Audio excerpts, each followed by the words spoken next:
Leading off our discussion tonight is Democratic Congresswoman Peggy Goodlander of New Hampshire. She's a member of the House Armed Services Committee and a former U.S. Navy Reserve intelligence officer. Thank you very much for joining us tonight, Representative Goodlander. What is your reaction, first of all, to this breaking news tonight that we learned of Donald Trump not just having to switch from his illegally obtained plane from the Qatari dictator to the real Air Force One, but to just pass through Air Force One, get on a catering truck, and ride over to another Air Force plane to secretly fly out, because that's how much of a threat Donald Trump was in, beyond his control, when he was in Turkey. Well, Lawrence, thanks so much for having me.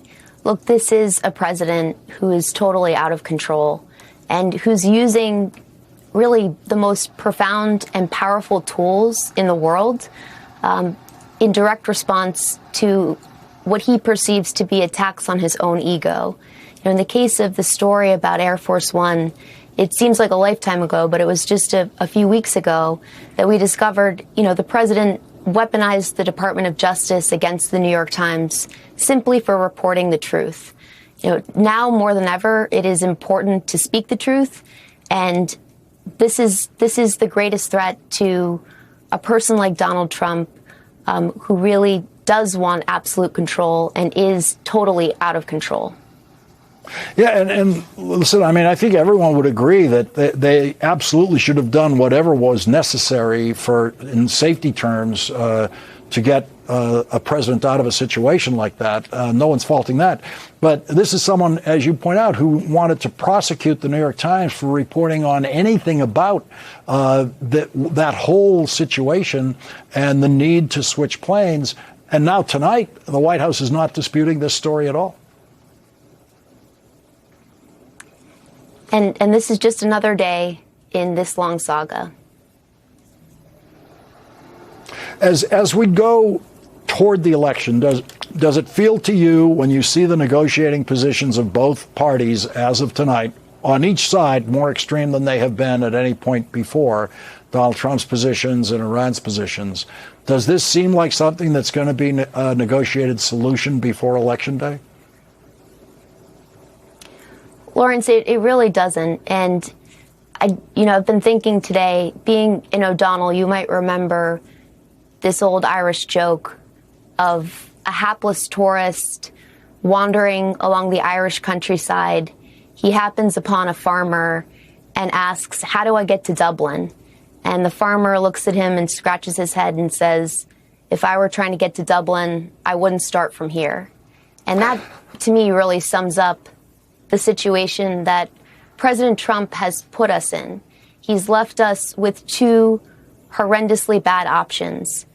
One, to continue a war that has been bad for the American people, and the second option being stomaching a deal that will be bad for the American people. And no reasonable person, no commander-in-chief truly in command and honoring the Constitution would put our country in this situation. And now is a time for serious people, not for semi-negotiating or low-keying it, as the president has said. It's a time for serious people to actually rally the world around our cause. And that is unfortunately not what we have. And that's the tragedy of the situation, that you go to war with the president that you have, and we have never had a more ineffective and dangerous president. In our next segment, we're going to talk to Edward Weissman about Donald Trump's inability to control the criminal prosecutions that he wants.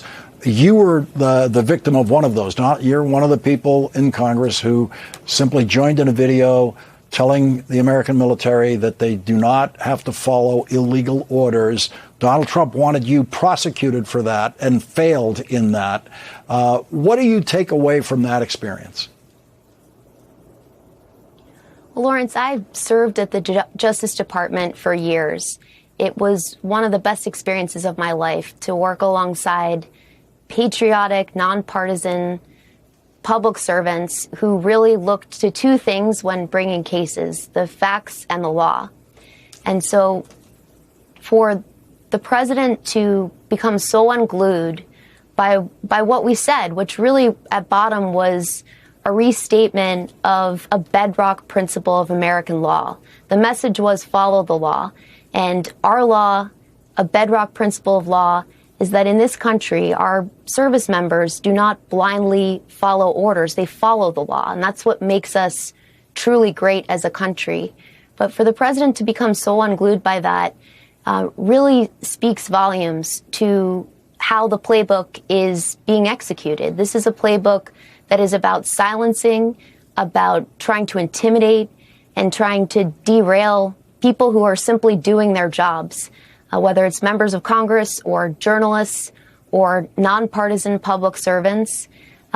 This is a time now to be more committed than ever before to that basic mission. And I can tell you that these threats, this effort to derail us, has not worked and will never work. We love this country, we love our Constitution, and we will always have the backs of our service members. Representative Maggie Goodlander, thank you very much for starting off our coverage tonight. Thank you, Lawrence.